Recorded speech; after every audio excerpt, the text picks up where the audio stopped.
Happy Pride, queers and dears! This year we've got a lot of fabulous stuff for you. A bit about the queer-friendly and inclusive stuff that Target's up to this year. A couple of non-cisgendered historical figures. And we give you the lowdown on a surprisingly subversive 60s comedy called The Gay Deceivers. It's so much more than the difference between peonies and marigolds.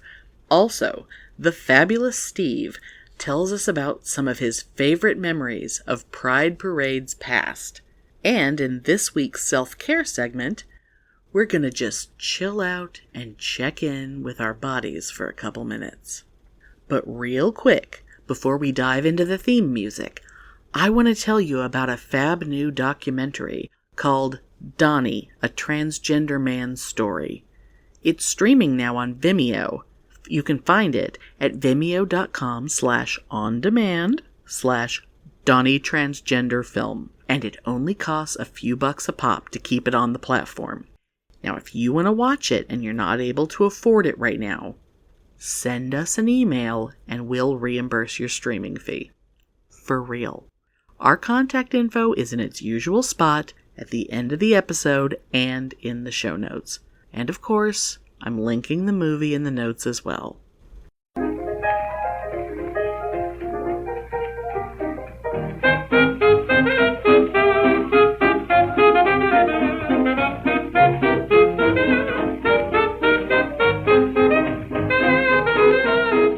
Welcome to PitneyAndAmelia's Bitchin' Boutique! We may be awful, but we're right!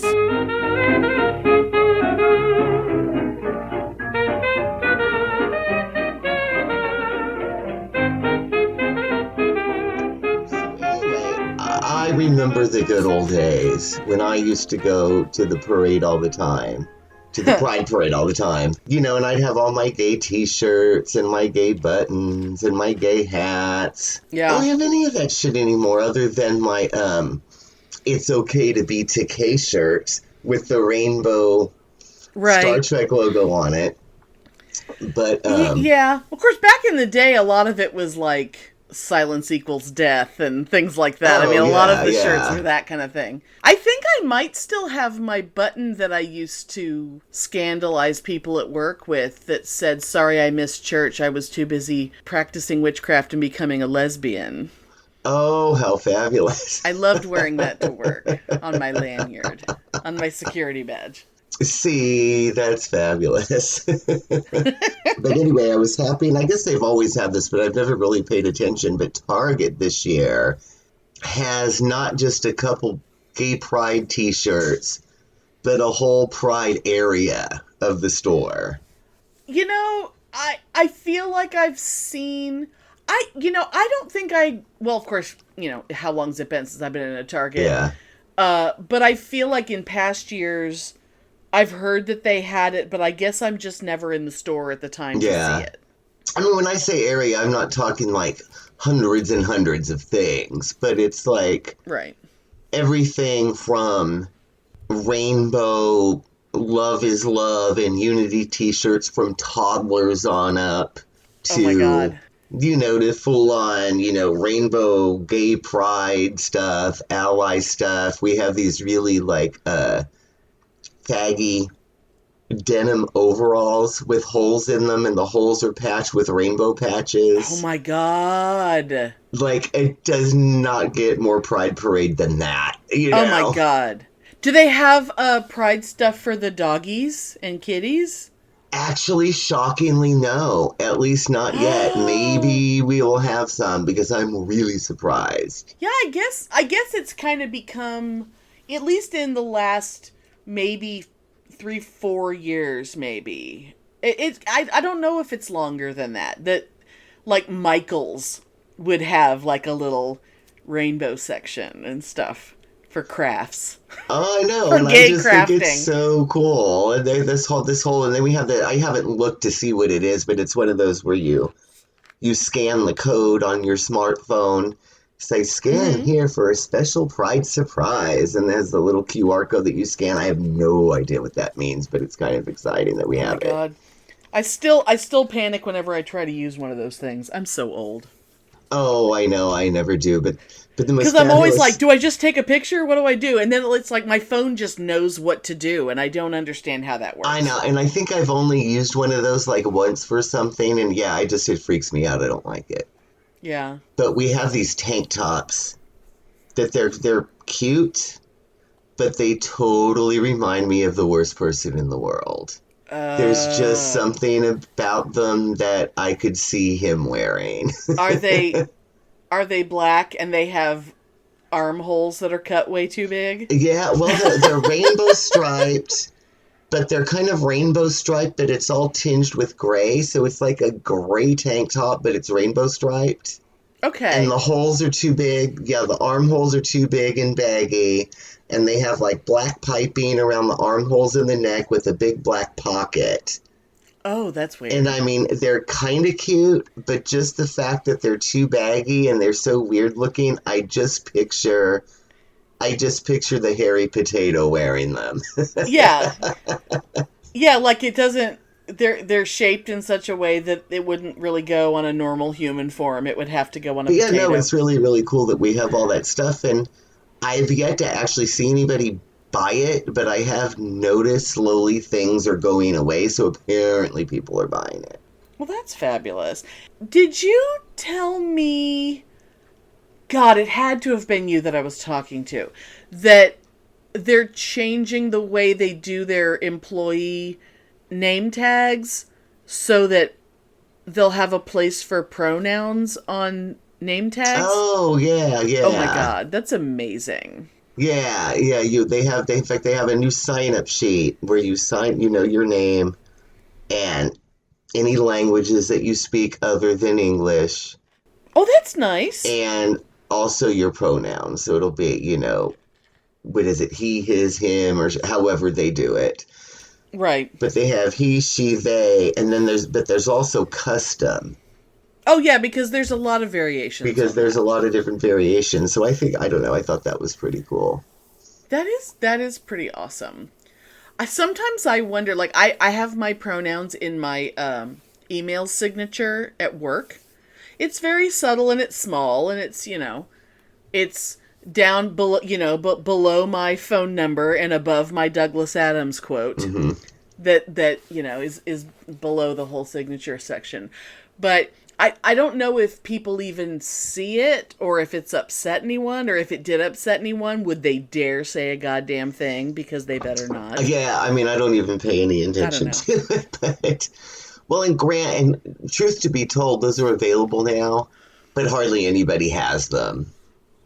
I mean, you don't have to order them, but... Oh, it's not like everybody is getting a new name badge. No, there's a sign-up sheet to sign up for them. I think the newer employees are getting those. And I think everybody else, you can sign up. I mean, I haven't signed up for a new one, but I guess I probably should, Well, when I think about it, like, those 3 years that I worked at Mervyn's, I still had the one name badge. That had my name like on the old-fashioned plastic label maker kind of tape. Yes, the Dymo. Well, not the kind that prints, not the heat-sensitive kind, but the kind that actually like embosses. Yeah. Like old credit cards used to be, that had my name punched in with the label maker that got taped across the bottom of the incredibly high-tech and fancy Mervyn's name badge that I used to wear back in the day. Oh my God. But anyway, that's not about pride. No. But Mervyn's is still fabulous, so there it is. Does it even exist? Does it still exist in California? No, it's long gone, yeah. Aww. I was always so proud when I started working there and my store was store number 115. The two stores in Austin were 115 and 116. And then when I looked in the directory and found out the store we used to shop in San Jose was store number 2. Oh. Because the store number 1 was in Hayward, I believe. Terribly exciting. But again, not about pride. Yes, and that's okay. But anyway, yeah. So anyway, Target, Pride stuff, it's cool. You should totally get the overalls, though. I've thought about it. God, where would I wear them? I don't know, but you should have them so that you can wear them. Well, that's true. Because when are you ever going to see them again? That's true. Because they're just utterly utter. I mean, isn't that what cons are for? To wear all the clothes that you don't normally wear? Oh, that's true. Just imagine those overalls with like a Friday the 13th shirt. Yes. You know. Or, awesome. I'm also imagining those overalls on the stupidest person in the world with nothing else. Oh, but he would have somehow scuffed up the crotch area so that it would be really thin. Oh, gross. Anyway. So awful. And now, on the Bitchin' Boutique for Gay Pride, we are going to hear from the fabulous Steve reminiscing about Pride parades past from the golden era of the Castro in 1970s. Okay, so yeah, I'm just here to talk about, it's Pride Month, so I'm here to talk about Pride Month, and where I live, it's hot now. It was 108 today. It's going to be 115 for the next 3 months. We don't have Pride in June. We have it in October. So I thought it would be nice to talk about some of the old Pride stuff that I can remember from years past. I'm not saying I can remember it perfect, but I just remember going to a lot of Pride parades, some in San Jose, most of them in San Francisco, a couple of times in LA, and that's pretty much it. And this was I think the first one I went to was in the 70s, and I think it was the second ever Pride parade, probably like 72 or something, maybe, or 74, somewhere in there. I had a convertible Ford, white convertible Ford. I took my honey Scott and me, and then we had 2 guys from San Jose and 2 drag queens from San Jose. Nikki Nations was one of the drag queens. I can't remember the other one. But Nikki Nations has always been one of my favorite people. But of course she died of AIDS. So it's nice to remember her, though. And she was fabulous in the parade. We didn't this was when things were still pretty loose. We never signed up to be in the parade. But I came up, where they'd started on Market Street. I came up the side street, and the parade was almost over. So I just pulled out into the parade, and so we were kind of the last thing in the parade. And the drag queens sat up on the back. The top was down, so they sat kind of where the trunk starts. So they were up and they were waving, and so they had fun. And people were kind of bewildered, I guess. Well, why is it just a car that's not decorated and some dumb drag queens? Maybe we're supposed to know who these people are, but we don't. But it was really fun. That was fun in that Pride parade. The next Pride parade that I was in was a few years later, and this is when I was with Donnie, and we had built a house in Santa Cruz Mountains, and he was the captain of the volunteer fire department.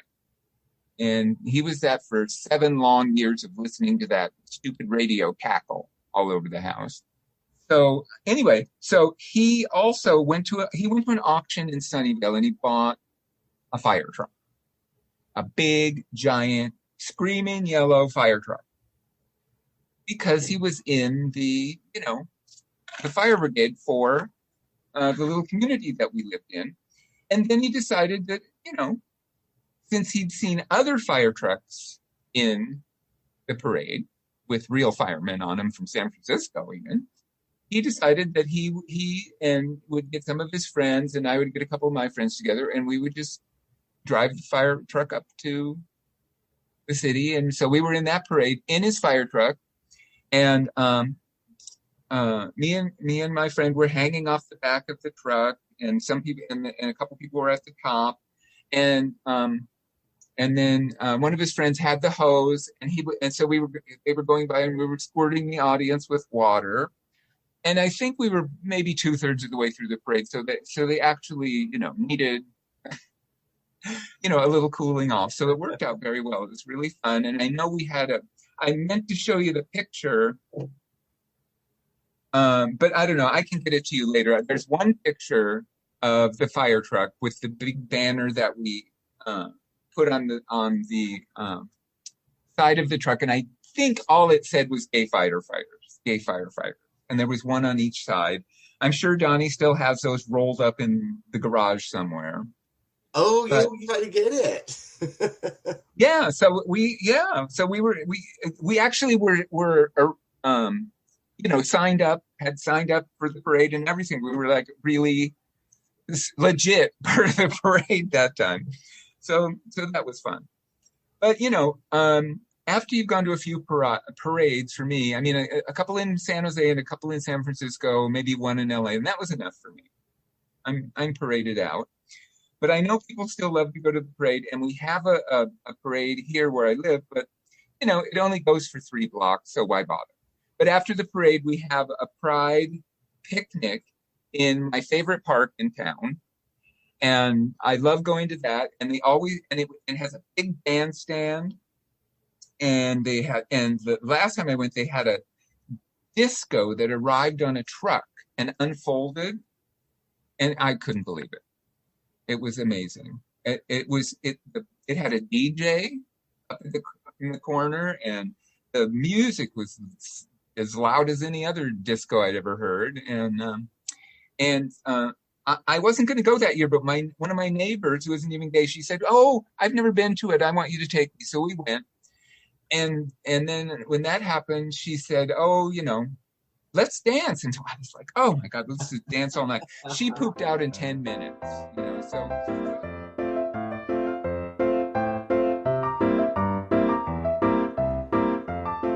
Oh my God, I kind of want to do a little something. In recent weeks, I have been suddenly made aware of some historical figures that I did not know about before, and I'm terribly excited to share them. One of them is from like the American Revolutionary War period in the U.S., and the other one is from a little after. Well, they're in Britain, but it's like 1860, 1870, around there. I had to double check and make sure they were in Britain because I was like, oh wait, is this like a Civil War thing? But it wasn't. Anywho, the first one I want to talk about is someone called the Public Universal Friend. Okay. Now that is their name. Because this is a gender thing, this particular person, that there's gender issues in this person's story, I just want to establish this person is non-binary. I'm going to, for the most part, refer to them as they. Okay. And refer to them as the friend, as they wanted to be called. But because their story is from so long ago, the things that were said about them and the information that exists is all very weird when it comes to gender, because people don't, throughout history, people don't know how to talk about it. Yeah. So yes, write to us if you want, but don't write to us because you're thinking that I'm misgendering someone who lived in the 1770s. Right. Anyway, so the Quakers are kind of fabulous as extremely religious type people go. But the Quakers tend to be among the nicest of the super religious people from back then. Mm-hmm. I mean, if the Puritans don't like you and throw you out of Massachusetts, so you have to go to Pennsylvania, that kind of automatically makes you awesome. Because if the Puritans think you're scandalous, then you must be doing something right. And the Quakers tend to be called the Religious Society of Friends. And around the time of the Revolutionary War, there became this split. So different factions of them kind of sprung up. And at one point there was a major split between what they called the Free Quakers and another group called the Universal Friends. And the Universal Friends were the followers of this particular preacher. Okay. Now, I will just sort of give a little bit of background. The Public Universal Friend was born in Rhode Island in 1752. Identified female at birth, and named Jemima Wilkinson. Now, in 1776, Jemima Wilkinson got a really bad fever. But according to their own story, Jemima died and was reborn as this new person who was now named the Public Universal Friend. Wow. Sometimes referred to as PUF, which I think is very cute. Okay. There was always this sort of, there's a lot of talk about the particular style of androgynousness that would be in 1776 among the Quakers. Because Quakers dressed very specific. Gender roles were incredibly strict, and people dressed in very particular ways. And the Friend tended to wear sort of a mishmash of what would be considered male and female clothing. Like, it would be like the big, like the Quaker Oats man, the big Quaker hat.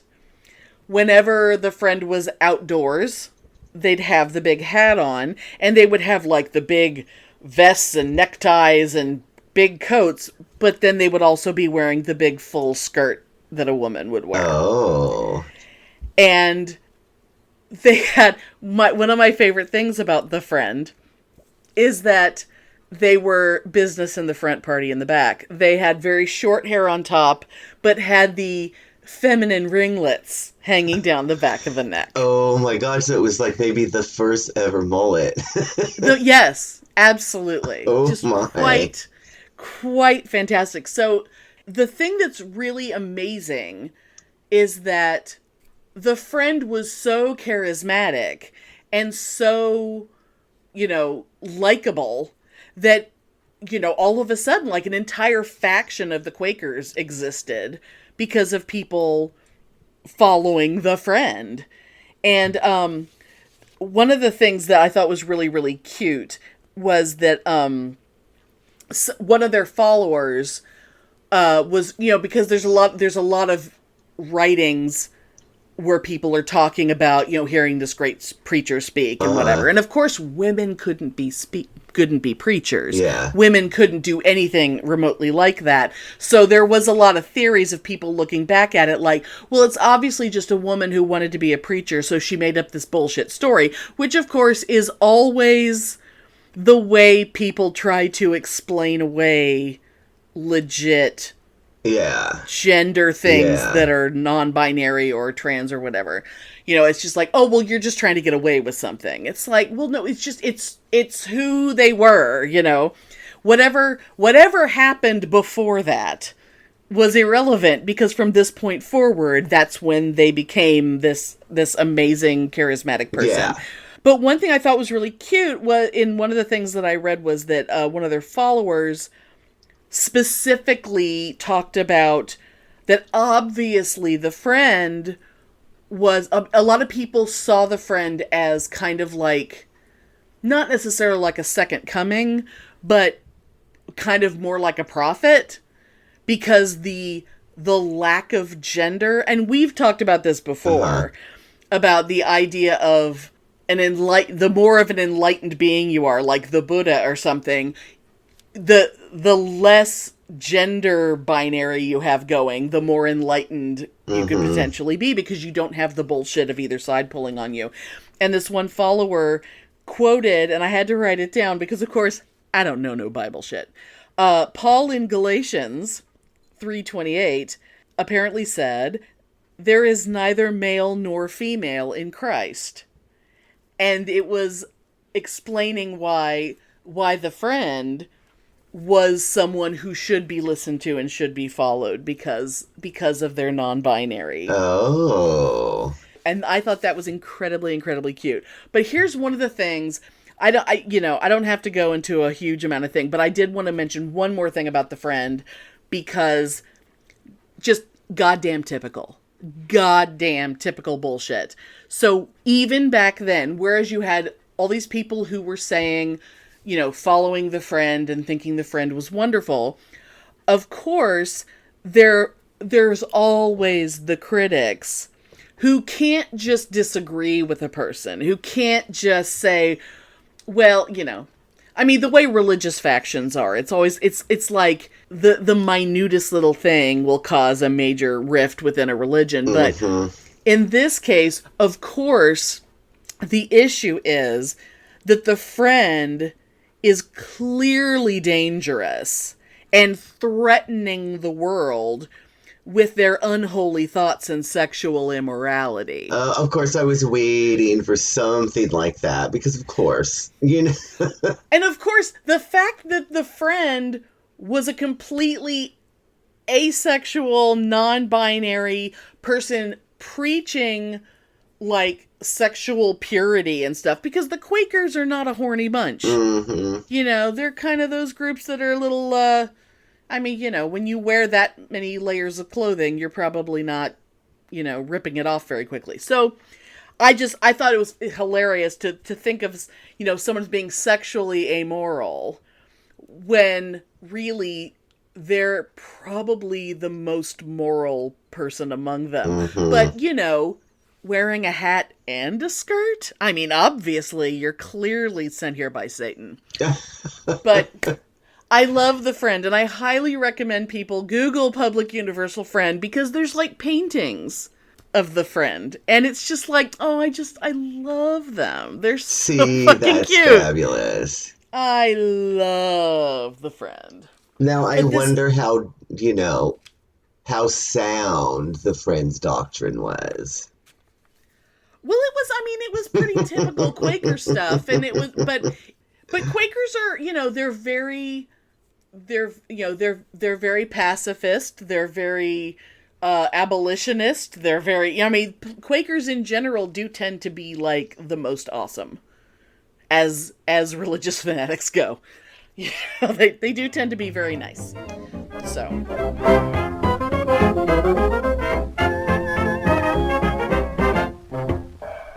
Well, hello, America, and thanks for coming. My name's Seth. What's yours? Hey, it's Jamal. And Stony. Have you ever had drag race withdrawal? You know the symptoms. Not enough glitter, eyelashes not staying glued down, and that red itchy rash that just won't go away. You should see a doctor for that. And the only prescription for your blues is more Thanks for Coming, the most magically gay podcast. With at least 150 podcasts, 7 seasons of Drag Race coverage under our belt, and topical queer discussions, there's a little bit for everyone here. That's right. We're even featured on Cosmopolitan's list of top 7 RuPaul's Drag Race podcasts that spill the hottest tea. Join us every week as we bring you a fun recap of the latest episode of whatever season we're covering. It'll make you feel like you're back on the couch discussing the latest episode of Drag Race with all your friends. Stop by thanksforcomingpodcast.com for links to listen on your platform of choice, links to all of our social media and recent happenings. Oh, what are you waiting for? Go check us out, Hanny. Thanks for coming, a RuPaul's Drag Race podcast. I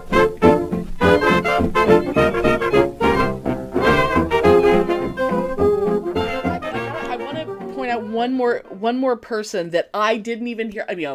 I literally learned about this person the first day of Pride Month, because of course things were going around. Things were being posted online. And I immediately, my eyes went straight to this thing, because it was very clear that even though the post was intending to be, ooh, look at this awesomely cool non-cis, hero of the past, they were still referring to this man as she. And talking about how, this woman disguised herself as a man. And even in the original post that I saw, I went down through the comments on the original post, and even underneath this post, people with super pridey, rainbowy profile pictures, even people like that were towing no, but obviously it was just a woman who wanted to be a doctor, and therefore she pretended to be a man so that she could have the benefits of being a man. Which is the kind of bullshit trans men get accused of all the time. Yeah. It's like, well, you just want to be a man. And, it's that whole, like, even people who totally are like, no, I totally understand trans women. I think they're really wonderful, but deep down they don't really understand or accept trans men. It's because it's obviously just some woman trying to get away with something. But this Dr. James Barry, and I'm not kidding, the articles and stuff that I looked up would be like, the title of the article would be Dr. James Barry, a woman ahead of her time. Oh. An exquisite story of scandalous subterfuge. And I'm like, God damn, And, okay, I'm just going to read a very quick little passage because of just, this is the kind of shit. It goes into a lot of what was so fucking amazing about James Barry. And yet, fuck all of that because he didn't have a dick. So, woo! Forget everything that's great that he ever did. Some people only become famous after they die. When Dr. James Barry died in 1865, he became infamous. By all accounts, he had led a colorful life. A renowned military surgeon, he rose to become Inspector General of Hospitals, one of the highest army medical posts, and served throughout the British Empire. Notoriously irascible, Barry fought a duel with a fellow officer, ticked off Florence Nightingale, and survived several army inquiries into his conduct. He was a humane doctor, fervent public health reformer, and famous for his peculiarities. A teetotaler and vegetarian, he traveled with a menagerie of small animals. And then he had the misfortune of dying. When the woman who washed the body discovered he, in quotes, was a perfect female. And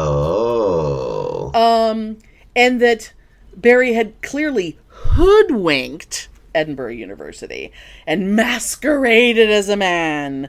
And, the articles keep using phrases like curious anatomy. And it's just like, oh my God, just let that go, for fuck's sake. With the aid of stacked heels and strategically placed stuffing. Barry even acquired a reputation as a lady killer. Yet Barry was also a skilled surgeon who performed one of the first successful cesareans and committed sanitary reformer. He lambasted the authorities for mismanagement of barracks, prisons, and asylums while treating rich and poor, colonists and slaves alike. Like, you can't even... Clearly, there's not enough great shit you can say about Dr. James Barry, but this article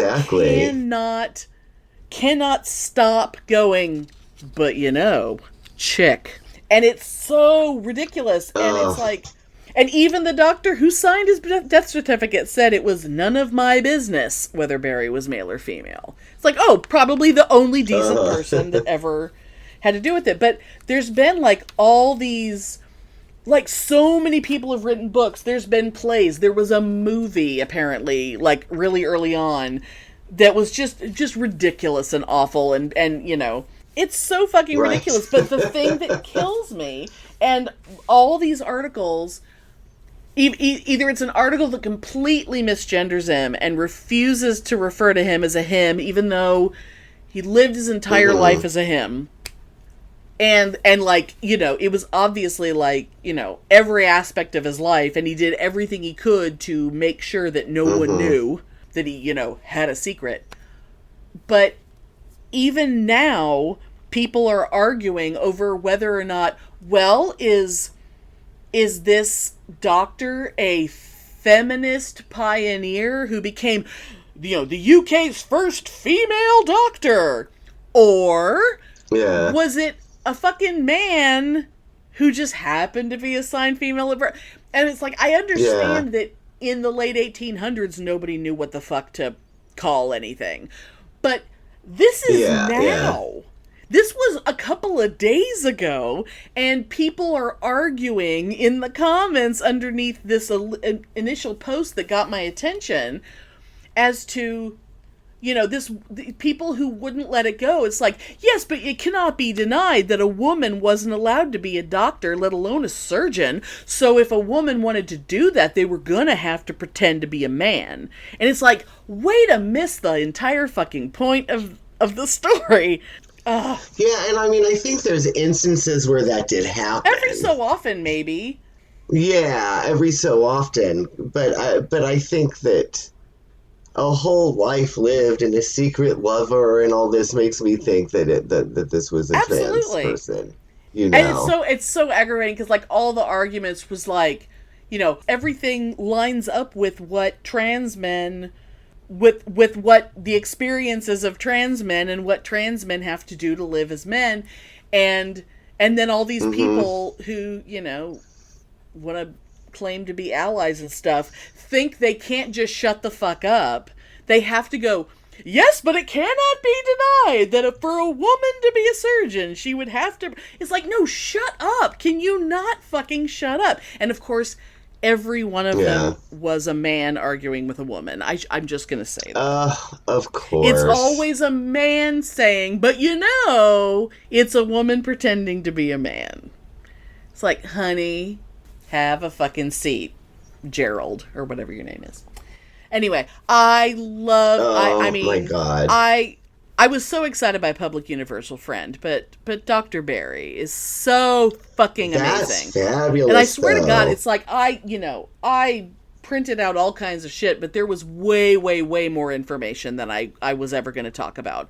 And it's like, oh my God, look him up, read about him. He's fucking fascinating. And yet, like I said, every fucking paragraph, here's a list of accomplishments and amazing things that he did. Oh, but it's a lady.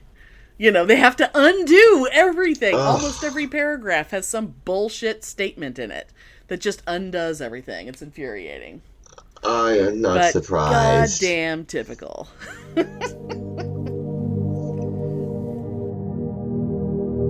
The year of self-care.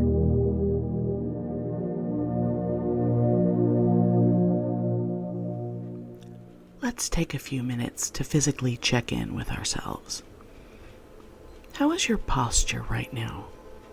Is it stiff?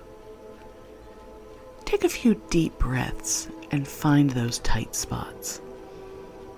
Start with all the big joints, your shoulders, your hips. Make little adjustments and movements to see how they feel. Now check in with your lower back. When you adjust your hips, does any tension release there? Pull up from your head as you inhale to make your spine as long as you can. Then settle gently back into a comfortable position as you exhale. Roll your shoulders a few times, then drop them. Shift your head to relax your neck. Move your jaw from side to side to release tension from your temples. Can you feel the muscles in your face? See if for just a minute or so you can let those muscles go slack. Just a little. Can you get to a point where it feels like your face is draped over your bones and is sliding down? Try this, but first look around to make sure nobody is watching you. Grasp your hands in front of you tightly. Now shake them while they're clasped together. while you let your jaw go loose. That is about as floppy as your face will ever feel. Okay, let that go. Tip your head forward slowly as you relax your face. Deep breath. Do your lips feel heavy? Are they pulling your face forward? Now let yourself yawn, a big, deep yawn, as you lift your head.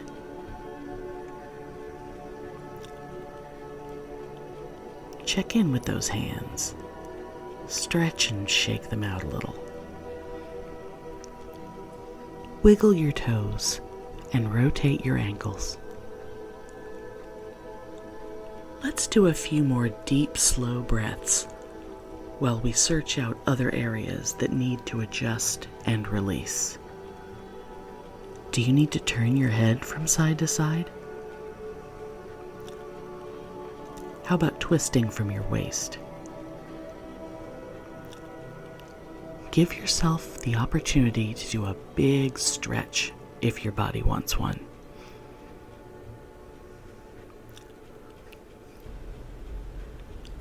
Good job. Now, let's get back to it.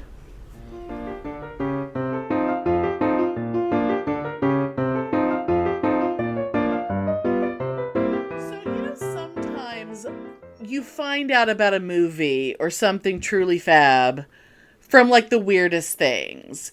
And on the internet, things like memes and stuff will go around. And there's been this thing for years that every time I see it, I just scream and jump up and down and share it. And I never knew what the hell it was until fairly recently when I decided to look it up. And it's this meme of this woman who steps in a flower bed, and then this queen comes out of his door, and he's like, "You bitch! Look what you've done to my peonies!" I know. And yes. and then she yells at him like he's a silly old queen because they're not peonies, they're marigolds. And this other queen says, "Oh my God, I think she's right. They are marigolds." And he says, "I may not know my flowers, but I know a bitch when I see one." So, that's like the greatest thing in the world. So, oh God, yes. So, when we found out that of course comes from a movie, well, we had to watch the movie, and we decided to save it for Pride because, my God. And I gotta say, it's called The Gay Deceivers, and it is better than you'd think it would be. It's actually nearly a legitimately good film. I thought it was going to be this horrible, hateful piece of shit like Boys in the Band, which I know is a classic. Right. And I also know that it does validly encompass the feeling that gay people had at the time that it was written. Sure.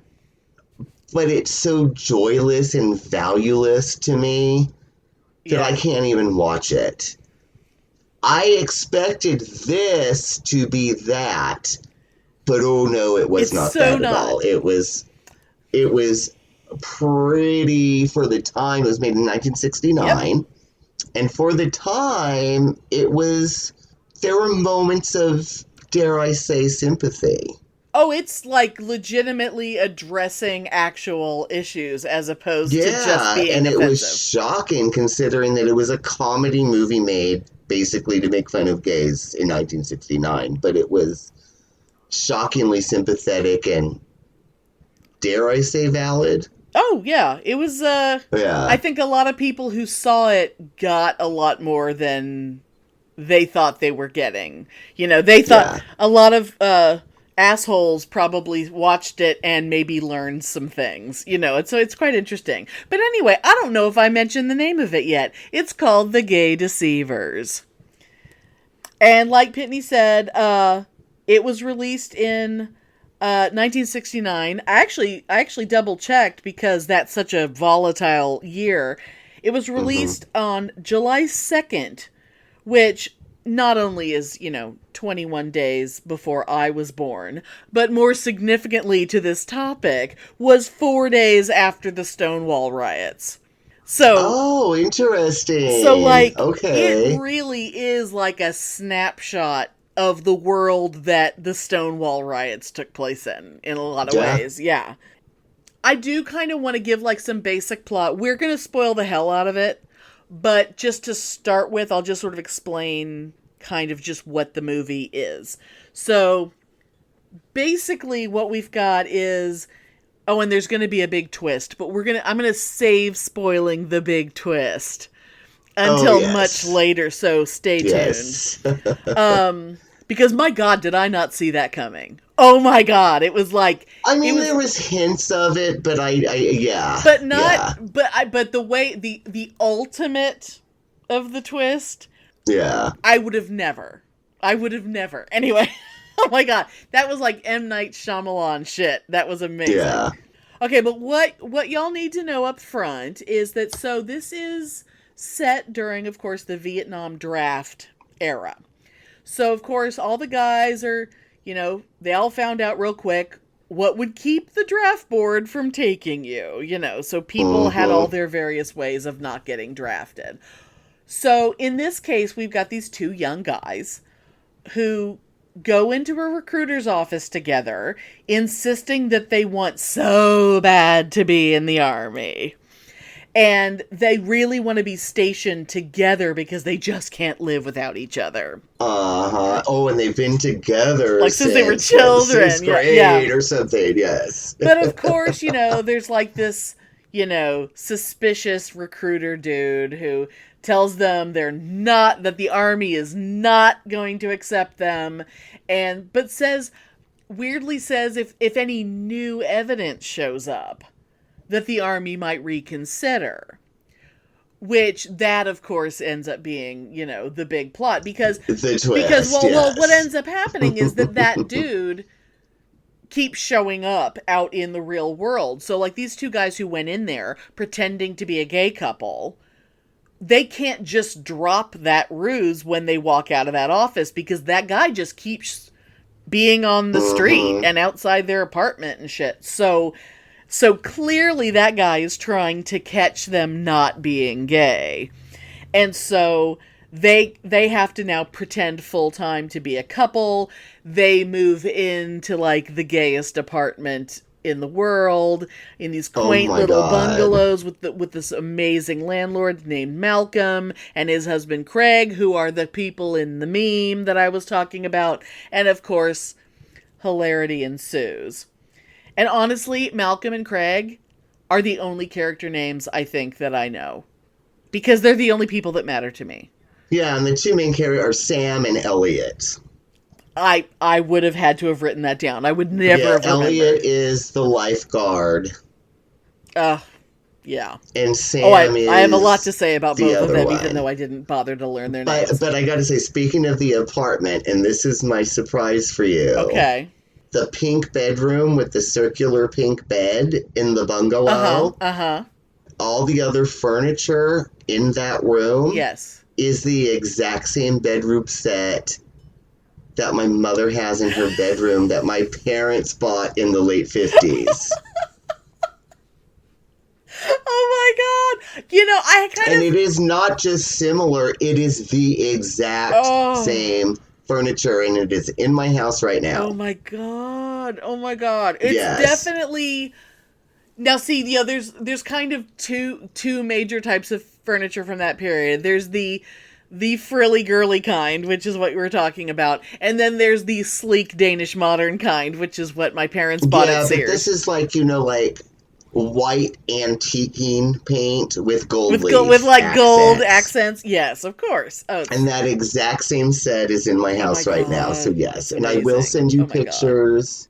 Okay. But anyway, but we digress. Yeah. Anyway. But I do want to bring up one thing, because we went into this movie very much expecting like we were saying, things to be a little more offensive stereotype type, and things that would be a little more annoying. Because like we reviewed a movie a couple years ago that was from the 80s, and it was called Partners.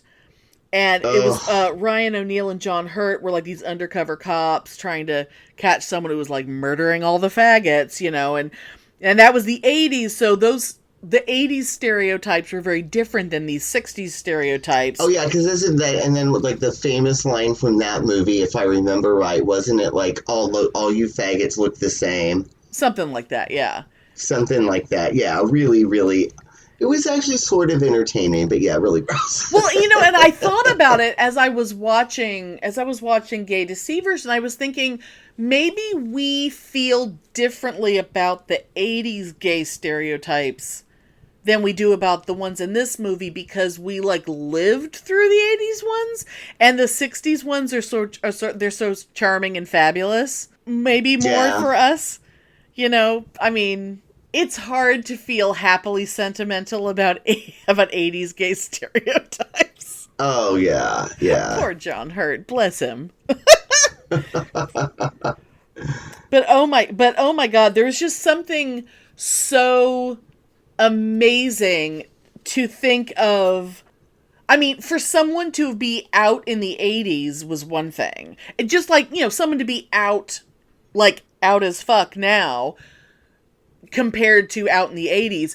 Imagine being that fucking out in 1969 as Malcolm is. Oh my God, I know. And I looked up about that actor. That actor was out, but the media couldn't handle it. So the media, because he was pretty successful. I mean, he looked very familiar to me, but like he, apparently the media, if they ever did anything about him, they would mention a girlfriend for no goddamn reason or whatever. Oh, well, of course. Even though, oh my God, apparently he was pretty much almost that flaming in real life, which makes him that much better. Like, yes, it's, it was fabulous. His character was fabulous. Oh my God. But it's also sort of annoying because it so was designed to make fun of gay people. But on the other hand, there were queens that were like that. Well, absolutely. And back then, the only gay people, great, but it's I have mixed feelings about it. But back then, if you think about, back then people didn't know Liberace was gay. People didn't know Paul Lynde was gay. God, I know. And like the only people that, like, as flamboyant as Liberace was, only a handful of people suspected, but no one really, the general public didn't really believe it. Because like back then you had to be Malcolm. You had to be this guy for anyone to even think you might be gay, because it was only the people who could not hide it if they tried. Malcolm couldn't like butch it up even for a second. No one would. Oh yeah, and I also think like otherwise, it's like if you got a hint and then you made a pass, you getting fired, getting murdered, getting beaten up. Right. So the level it's almost like you had to be that way to make sure that everybody knew, so you could find human love. But you also, I mean, he probably had to be a landlord because he basically owned, I don't know if he owned the whole little complex, but he definitely owned a lot of those little apartments. And that's probably how he had to make his living, because because that's one of the themes of this movie is if you're gay, you're going to get fired from your job. I mean, they made that pretty, not only are you not going to get accepted in the military, but you're also not going to be able to get a good job. Because they made that pretty goddamn clear, and in a very sympathetic way, which was utterly shocking. Yeah, I was struck by that too. Can I spoil something? As long as it's not the big twist ending, go ahead and spoil. No. Yeah. So like Elliot, the lifeguard character. Yes. Because they're putting on this ruse. he gets fired from his job because, you know, they think he's a big homosexual and he's a bad influence on the kids, and they fire him. Right. So he's depressed, and for some reason he ends up drinking in a gay bar. The gay bar was a fascinating scene.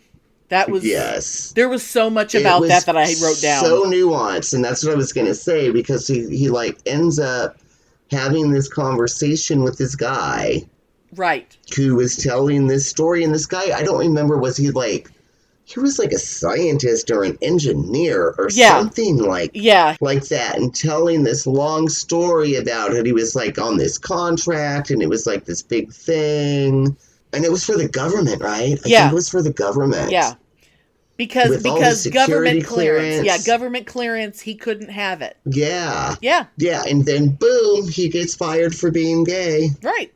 Yeah, that was the point where it really becomes... that was very sympathetic, and I thought it was interesting that this character was not the flamboyant faggot. No, he was just some dude. What you would call straight acting nowadays. Right, he was the guy who got the job to begin with, but as soon as they got a tiny little whiff that he might be gay, he was gone. Yeah. And that I thought was sympathetic, and the most fascinating thing I found about that scene was that, one, that Elliot wasn't there in the gay bar anyway. Right. Was sort of interesting. Well, everything about him was questionable to me. Remember the fabulous scene? Okay, so Malcolm the landlord comes in and he's like, "Oh, hi boys, how are you? Oh my God, what are you doing in this kitchen?" Because they're like making breakfast, and it's like bologna with white bread and ketchup or something. Oh, well, yeah, And he was like, "I'm gonna make you an omelet." So he does this fabulous thing where he's like dancing around the kitchen, making this omelet for them. Oh, he's like flamenco dancing while he's making breakfast. Yes. So Elliot is secretly watching this guy from the stairs. Oh, yeah. And he has this big, delighted smile on his face. He loves Malcolm. He thinks Malcolm is amazing. Like, he thinks it's awesome. He thinks it's freeing. It's really, really interesting. Well, here's the thing about the two guys who are pretending. Of the two, Elliot, the blonde, hunky Adonis, these are both guys that I would not find attractive in any way. What was the other one's name? Sam? Something? Sam, I think. Yeah. I want to know who decided back in the 60s and early 70s that chipmunk teeth were an attractive thing on a guy. Like, that guy was so utterly hideous in that sitcom child kind of way that I couldn't even understand how his character even had a girlfriend. Anyway, but Elliot, though, it's one thing for them to be, like, faking it for the army recruiter.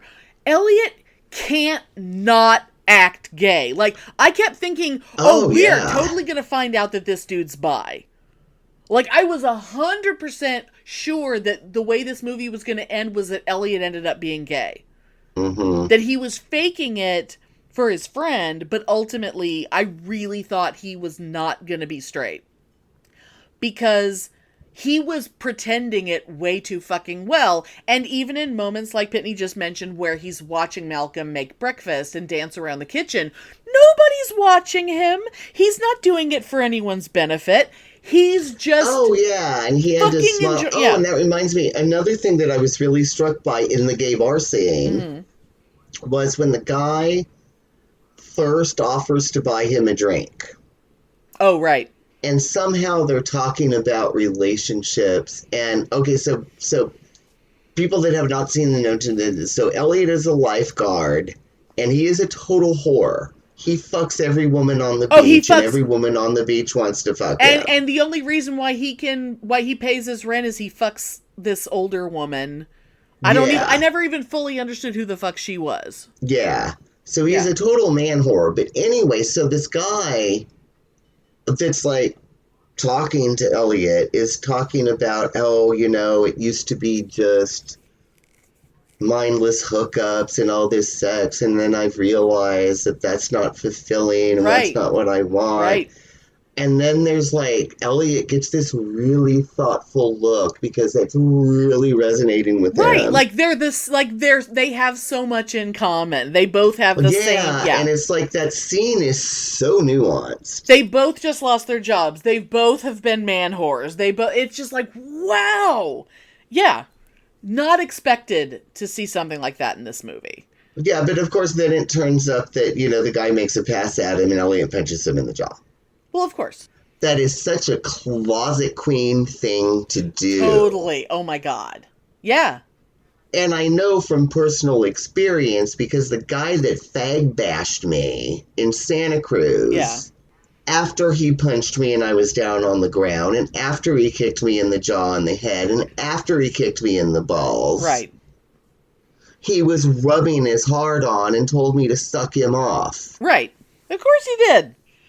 Because that's such a closet queen thing to do. Because, I took it as Elliot was punching this guy because it made his dick hard. And he didn't like it. That he was getting upset because he was liking this guy too much. And he had to punch him. Such a closet queen thing to do. And again, like, so real. But anyway, okay, so now although, now that I'm thinking about it, because, a lot of movies would have, well, what do they call it? Queer baiting or whatever.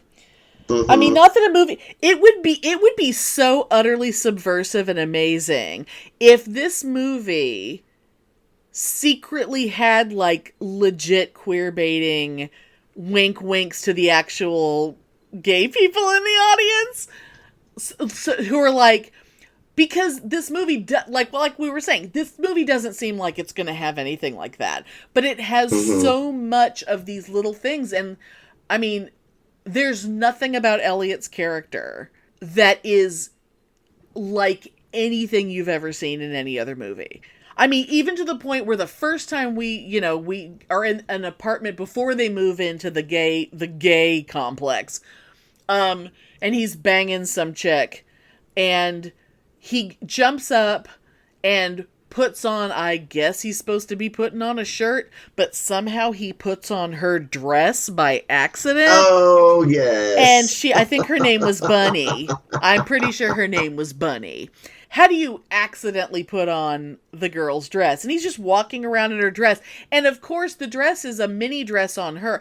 That's another one of those things that we've talked about before, about the miracle clothing in Hollywood, where one item of clothing can fit every person in the room, but she's like a foot shorter than him. It was like a really fabulous polyester, looked like a poet blouse, but it was a dress. Right, but it was like, ultra super mini on her, but somehow his dick isn't hanging out the bottom. But I couldn't believe that the ending wasn't him coming out, because my God. But can we talk about so the other dude, Chipmunk Face, between the two of them, he's the one who's utterly hopelessly straight. And the way that they make sure, I mean, the way we know for sure, never mind the girlfriend, never mind anything else, but the way we know for sure that he's straight is that bullshit in the kitchen where he is trying to... At first I thought he was trying to make a sandwich. He's dropping lunch meat on the floor. He opens every jar. Like, there's not a square inch of counter. Yeah. I mean, it's like mustard and peanut butter and what the fuck? And it's like... Because, peanut butter, mustard, and bologna, I'm sure, it's like, him making out with a chick in an earlier scene was not really enough to make sure that we knew that he was a boring straight dude, because he's just fucking hideously disgusting. And the curtains are wide open. And I kept going, oh my God, Malcolm is going to catch you. Malcolm is going to look in the window. He's going to see you being all hetero in this kitchen. Yeah. But Malcolm, like you were saying, he ends up making them breakfast because he comes in and he's so like, oh, I used to not know my way around a kitchen either. And here, let me help you. And of course... Yep. Because Malcolm owns this apartment, he has decorated and completely furnished this apartment. And of course, thank God he did, because how else would there be a silver chafing dish to sit on the counter for the breakfast that he's making, because straight dudes aren't going to have a chafing dish. No. I mean, come on. The guy can barely make a sandwich without putting everything on the floor. But it was interesting because toward the beginning of the movie, to me, it seemed that he was the one that was really pretending to be straight, or pretending to pretend to be gay. He seemed like the one that was really gay and into Elliot. But then as the movie progressed, it seemed the opposite of that. And I thought that was interesting. It's so fucking strange. Oh my God. The way the movie ends up being, it's so hard to even, it's just like, man, it really feels like you were watching a completely different movie. And then at the end, and it's just like, wait, this is where it's going? But it's interesting too, because at the beginning of the movie, the straight asshole seems like the faggy one. Yeah. And the faggy one seems like the straight asshole. Because he's such a whore. But it's really opposite. The faggy one is the straight asshole, and the straight asshole is the sensitive one. Oh my God. It's really interesting, and that had to have been on purpose, right? See, it's like when I was watching who knows? it, Maybe it's just from our filters now. I really think there's a possibility that some of the stuff was done on purpose because of the pro, like, it's hard to call it pro-gay, but the anti-discrimination aspect of the movie. Mm-hmm. It's like the sympathetic thing about, people losing their jobs. Because, I mean, the fact that they put that in there. This. Oh my God. It's too bad that the guy that played Malcolm, it's too bad that he's not with us anymore. Because I did look him up. Oh, when I said he looked familiar, I did realize when I was looking through his movies, he was in one thing that I definitely saw, which was a softcore, weird science fiction thing called The Curious Female.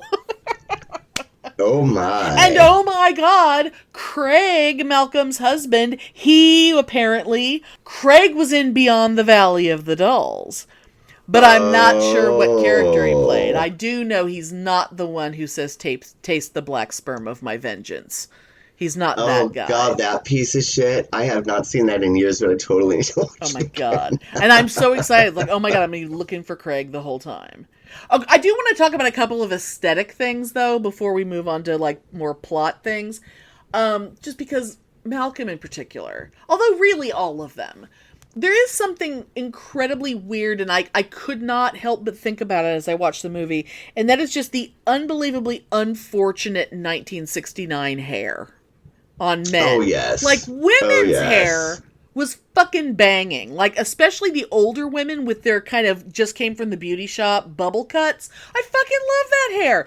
But the men, I have a theory, and it has to do with, like, all the older men, like the Chipmunk Boy's father who got the other guy fired, all the old men, they have, like, respectable 50s man haircuts still. They retain the respectable man haircut. But, like, the younger guys, if you're not gonna be a dirty hippie, but you have to be somehow stylish, so your hair is going to be longer than your dad's, but you have to somehow retain the basic shape of a respectable dude haircut. So that's how you end up with that weird puffy helmet. Oh, it's so weird. Like, there's nothing, the amount of work it would take to maintain that hairstyle. I mean, those big poofy hairstyles in the 80s had nothing on that somehow big and poofy and yet smooth and slicked down hair that Malcolm had. Oh, that whole 60s thing it's just so ugly to me. But anyway. It's amazing. Oh my God. But can we also talk a little bit about the decor? Because, of course, as I mentioned, Malcolm, of course, decorated the apartment. And as Pitney said, the bedroom furniture is his mother's bedroom furniture. But downstairs in the living room, and there were other characters who stopped by the apartment who commented. This one girl, I wrote down some notes because this one girl, who's the sister of Chipmunk Face, said, well, somebody's queer for nudes. Oh, God, And she said, yes. who's your decorator, Tiny Tim? And I'm like, oh, excuse me, is she suggesting that Tiny Tim was a homosexual? But yes, so she was the homophobic but bitch. oh my God. And then, oh my God, when she said that, Malcolm goes, Tiny Tim, really? In the background. It was fantastic. But there are so many, like so much nude sculpture in that living room. And like one of them, I swear to God, was a sculpture that was an uncut dick with wings. And they kept like zooming in on it. That wasn't my imagination, was So it? the thing about the decor in the living room, I actually found that more offensive than the stereotypes. There was something really weird about, oh my God, why would anyone decorate an apartment that way? Like, I don't even know where you would get that many naked man statues. I know, because it's like, I'm sorry, no. I mean, somebody might have like one just to be campy or whatever. Yeah. But no one's house is going to be filled with naked statues of men all over the place in bronze and in marble and in white. And I mean, that's just not going to happen. The weirdest thing is it's almost like, it's like dick fandom. It's like going to a nerd's place and they have nothing but like Star Wars shit all over their apartment, only it's dicks. So that actually offended me more than the stereotypes. Oh, man. Because I've seen those stereotypes in action, and honey, they existed.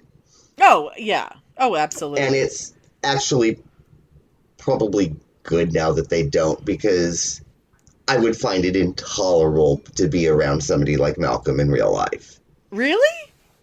Oh, I could not tolerate it for more than 10 minutes, no. Oh, I don't know. I think it would be fun. Although eventually, well, I don't know. I mean, if he was constantly dropping by, there is something about okay, my landlord really needs to stop coming by my apartment. Yeah. There is that aspect of it. But I think that was never overt, but to me, that was the whole stereotype of the predatory homosexual. Oh, and the way he called the guy Hercules. He was coming over all the time because he wanted to get the lifeguard's cock in his mouth. Well, you know. And to me, that was sort of that whole stereotype of the predatory fag. Although there's hardly a character in it that isn't predatory. Because it didn't read as friendly at first. It read as creepy. And that was on purpose. And that kind of bothered me.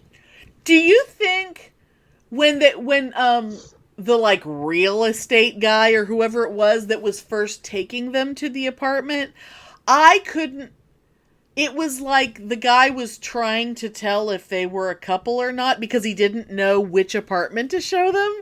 Did you get that weird feeling? Because eventually I'm going to show you this place. And then he figured it out. And then he was like, because remember, he was trying to talk them out of looking at that apartment. Right. And then it was, if you guys are sucking each other's dicks, then you really should see this place. Yeah.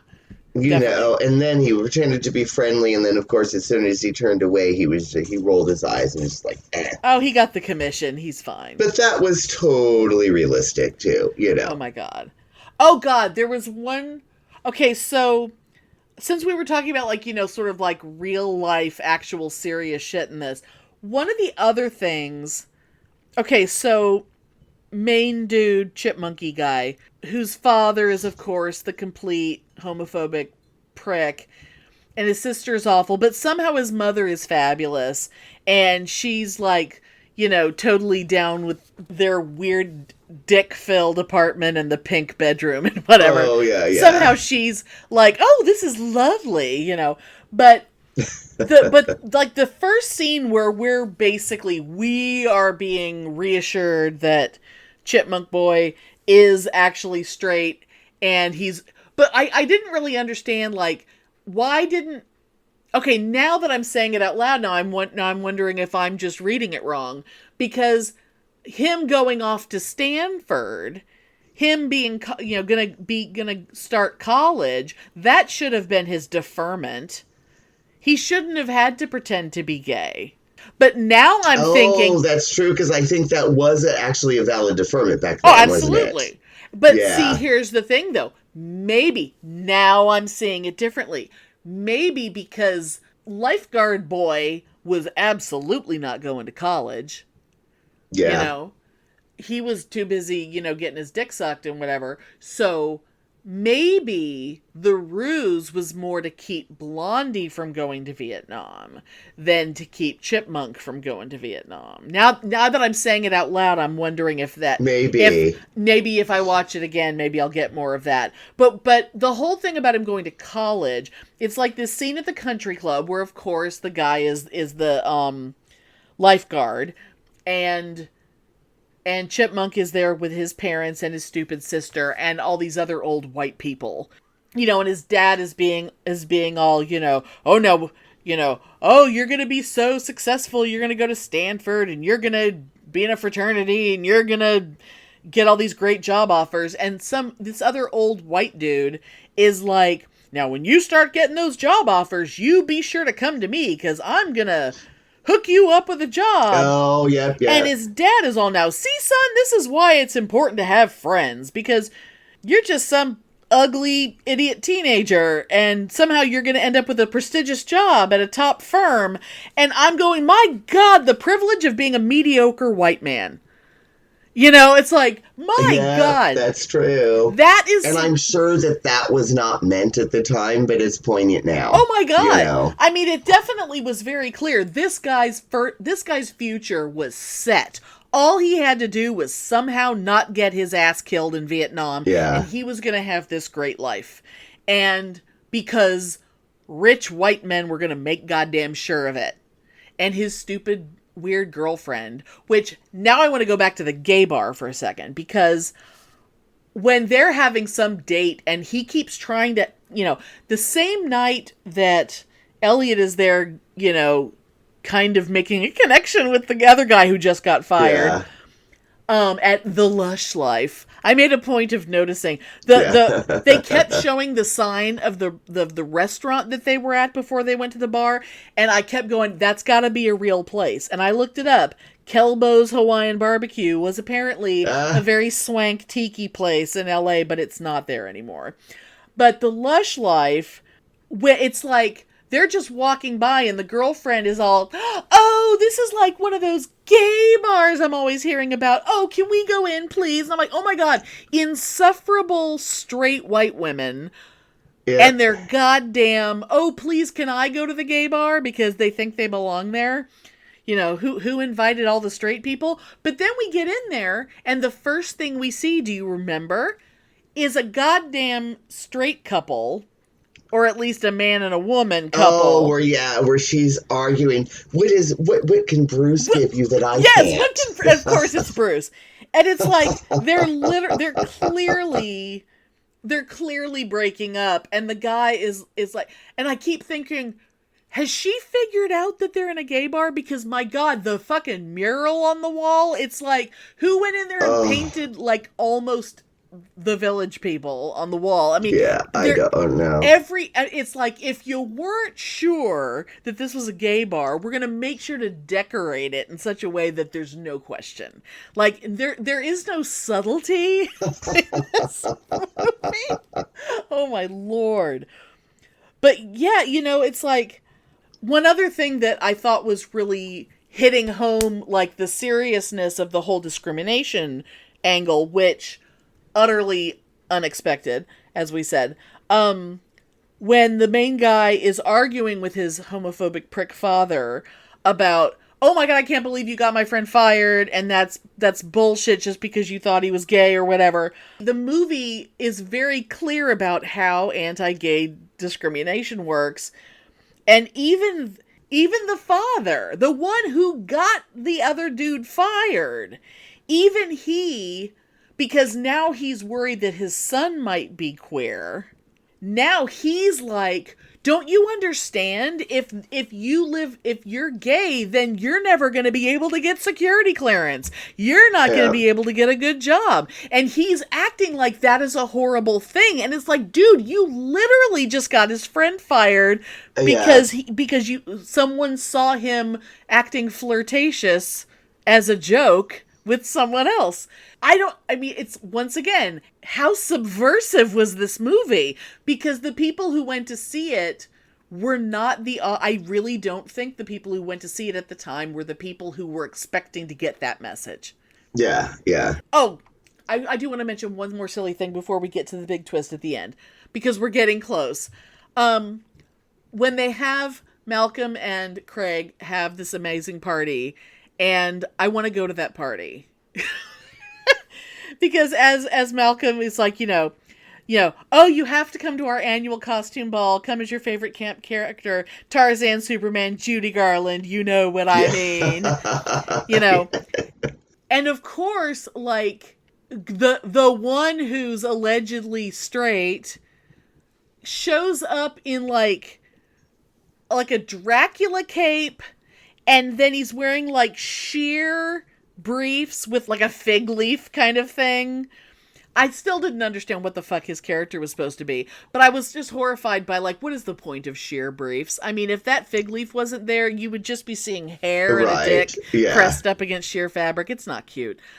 But like, so the guy from the bar ends up being there. There's all sorts of weirdness, and then before we know it, there's punching, and then Craig is like, I detest cheap notoriety, and Malcolm says, well, so do I, but wasn't that punch divine? I know. Oh my god, I love it. But guess who's at the party, and who also happened to be at the gay bar earlier? The army recruiter. Yeah. And just when you think that it might just be because he's spying on them, oh my god, the big twist, when straight chipmunk boy goes back to the army recruiter to confess.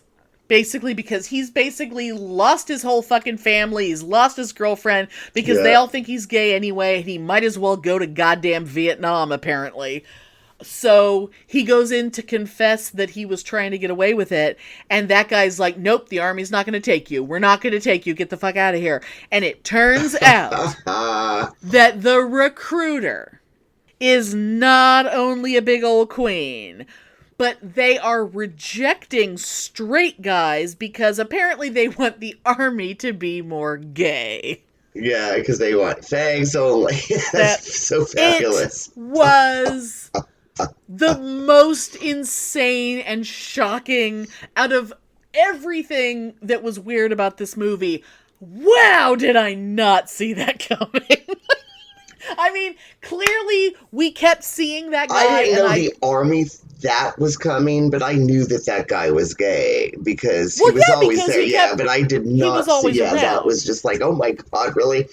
And that right there, that's so fucking subversive. Oh my god, it's amazing. That's so late 60s subversive, and that's fabulous. Oh my god. Oh, and that was one of the other things that kept coming up that was actually kind of a serious thing, was when it was all everyone in his family and his girlfriend and everyone thinks he's gay and they're trying to be like, I talked to a doctor about your problem and he said that you need time to be alone and reevaluate things and decide what you want to do with your life. And it's like, this comes up all the time, but it's like, it's that whole choice thing. It's that whole, but to me, it always ends up reading like everyone's bi and straight people are just people who decided I'm going to go the easy route and get married to a woman because so I can get a good job and whatever, and just decide to be straight. But like every queen in this movie, including people like Malcolm, all the guys in the gay bar, because I think even the guy who lost his job that was talking to Elliot, I think there was even talk of a woman there. Like everyone in this movie has an understanding that there's always some disappointed woman That, you know, Yeah. every gay dude's story has some disappointed woman in it. That he tried really hard and it just wasn't going to happen because It he's is, gay. yeah, it's fascinating and it's fabulous and it's poignant and it's very really thought-provoking, and I wouldn't think Yeah. that it would have been, but it really is. And there is stuff that's genuinely funny. A lot of what was supposed to be funny isn't all that funny because it goes stale. Humor goes stale after 50 years. It does. But I gotta say, people really should watch this movie. Don't skip it because you're just so sure it's going to be offensive. Watch it because my God, it's really not. Because it's really not. We thought it was probably going to be offensive, but possibly campy fun, and because we like things that suck. This actually doesn't suck. It actually is a lot better than you think it's going to be. And yeah, really interesting. Yeah. And it's free on YouTube. Yes, watch it on YouTube. Someone just puts it up there. And if you go on YouTube, if you look for Gay Deceivers Malcolm, you'll find the Peonies scene, and you'll find Malcolm makes an omelet. You can watch just that scene if you want. So you can watch Blondie watching Malcolm make an omelet and do flamenco around the kitchen. And you tell me that guy isn't hot for him. Oh, totally. He's totally thinking about Malcolm whipping his eggs or whatever. Totally. Gay Deceivers. Go watch it. It's so much better than that Partners movie from the 80s was. Amen. Yes.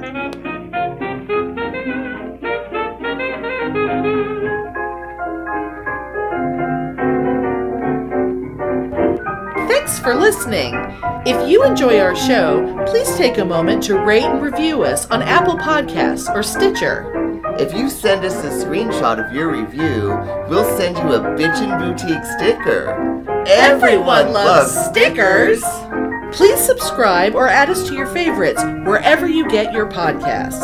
Subscribers get new episodes first and are also more attractive.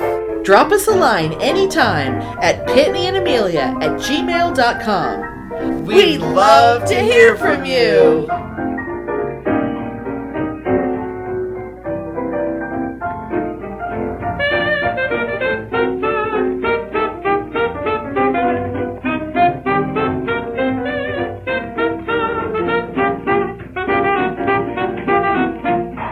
You dirty bitch!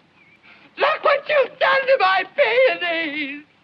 You can take your lovely peonies, and besides, you silly queen, they're not even peonies. They're marigolds. Good God, I think she's right. They are marigolds. I may not know my flowers, but I know a bitch when I see one. Oh.